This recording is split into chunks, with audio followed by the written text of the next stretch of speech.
This is an ad for Disney-Hyperion, in honor of the recent release of Aru Shah and the End of Time by Roshani Chokshi. So I'm really excited today because I'm going to be revealing an excerpt of this book for you guys. So this book is Rick Riordan's first book in his new publishing imprint at Disney, which is called Rick Riordan Presents, and I am so excited for it. This book follows Aru Shah, and she has a tendency to lie. Everyone at her school always does these crazy cool things, and she just kind of feels left out. While all of her classmates are jetting off to these exotic locales for autumn break, she's going to be spending her time at the Museum for Ancient Indian Art and Culture that her mother curates. So in order to try and fit in, Aru tells some lies. However, a couple of classmates are onto her when she claims that she has this lamp that is cursed. So to prove her point, she lights the lamp, but it ends up having dire consequences. By lighting the lamp, she unwittingly awakened and released the Sleeper, this ancient demon that is set on awakening the god of destruction.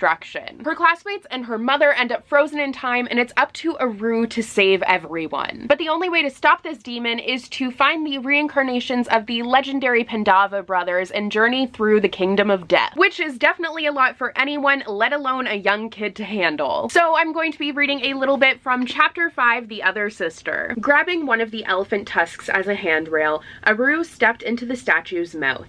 Inside, it was cold and dry and far larger than seemed possible.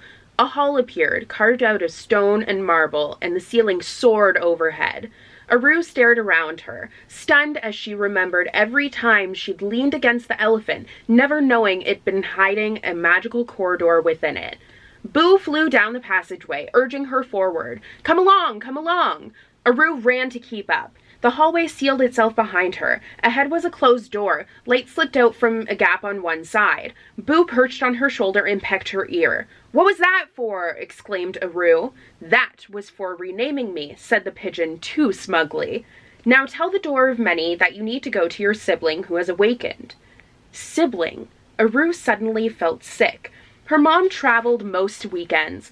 Was she working, or was she visiting her other children? Children she'd prefer spending time with. "How can I have a sibling? Blood isn't the only thing that makes you related to someone," said Boo. "You have a sibling because you share divinity. You're children of the gods because one of them helped forge your soul. That doesn't make a difference to your genetics. Genetics might say you're never going to be taller than 5 feet. Your soul doesn't care about that. Souls don't have height, you know." Aru hadn't heard anything after "you're a child of the gods." Up until this point, her brain had only distantly understood that she could be a Pandava. But if she was a Pandava, that meant that a god had helped make her and claimed her as his own, as his kid. Her hand flew to her heart. Aru had the strangest impulse to reach into herself, as if she might pluck out her own soul. She wanted to look at the back of it, as if it had a tag like on a t-shirt. What would it say? "Made in the heavens? Kinda?" If she couldn't hold it, it didn't seem real. And then another thought took root, one that was even stranger than the fact that a god was her dad.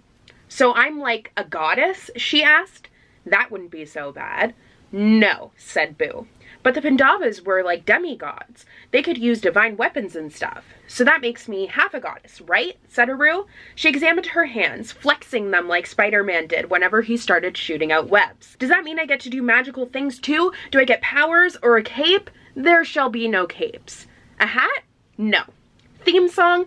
"Please stop." Aru looked down at her clothes. If she were going to be meeting some long-lost sibling, she really wished she were wearing something other than Spider-Man pajamas. I'm so excited to dive more into this. I think that excerpt really just gives you the voice of this author, and I think Aru as a character seems like she's tons of fun. The story seems like it's going to be an absolute blast to read, and especially since it deals heavily in Hindu mythology and Rick Riordan gave it his stamp of approval, I feel like this is going to be an amazing book, and I can't wait to get into it. So don't forget to check out Aru Shah and the End of Time by Roshani Chokshi. I will have a link down below for where you can purchase it and get free worldwide shipping, or you can buy it at wherever books are sold. So thank you guys so much for watching this video. It's a little bit of a different video, but I was kind of excited to read to you guys. I felt like it was a fun thing that we could do. If you did enjoy this video, don't forget to subscribe. I put out new videos every Monday and Thursday, but also click that little bell icon so you'll be notified whenever I post, because sometimes I put up bonus videos. You can also follow me on all of my social media. I will have my handles and links and all that stuff down below. So thank you guys so much for watching, and I will see you guys in my next video. Bye!